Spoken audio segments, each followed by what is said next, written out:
didn't even get to cross.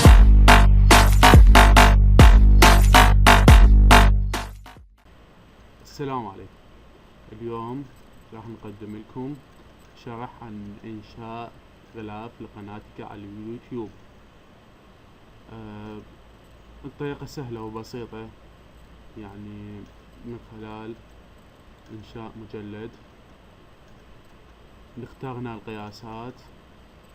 أولا نختار القياس يعني للغلاف اللي تريده أنت. نختار الارتفاع والعرض، نختار 2560 ونختار هنا 443. نضغط موافق. هنا احنا نقدر المكان اللي نصمم بيه اللي غلاف اللي نريده، يعني مثلا الاسم او الشكل اللي نريده ان حابين نخليه. مثلا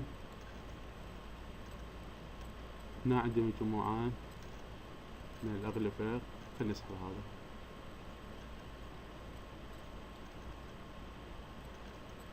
نسحبه بهذا الشكل.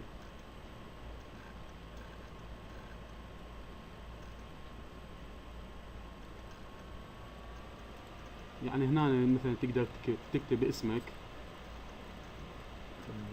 باسمك، او يعني التصميم اللي يعجبك تريد تسويه.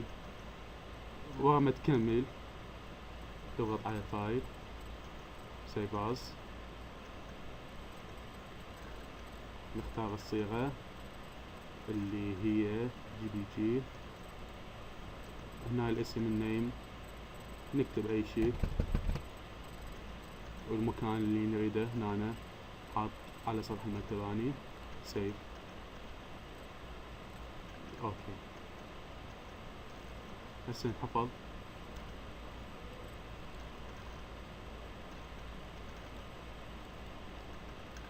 هذا هو. هسه شو نسوي؟ نحذف اللي الصفحة هاي، نضغط صفحة جديدة نيو. نختار القياس هنا بمكان 443، نضغط 1443، نضغط اوكي. هسه شو نسوي؟ نسحب الغلاف اللي صممناه ونذبه هنا. هذا هو يعني اول ما تسحبه وتخليه هو يعني من وحده يصير بالمنتصف، فتضغطها علامة الصح. هذا ما لا تخلي شيء، لان هذا المكان الابيض كل شيء ما يطلع بيه. هم يردون قياسات صفحة اليوتيوب، تريد قياسات، يعني القياسات هم اللي رادوها، العرض والارتفاع اللي هو اللي نريده احنا، اللي يطلع بالقناة او بالصفحة مالتك. هي هاي المكان، هذا المستطيل. فهسه شو نسوي؟ سيف از. نختار JPG. هنا الاسم. اوكي، هسه صار الصور جاهزة، وتقدر ترفعها من خلالها على قناتك على اليوتيوب. ان شاء الله استفدتوا من هذا الشرح.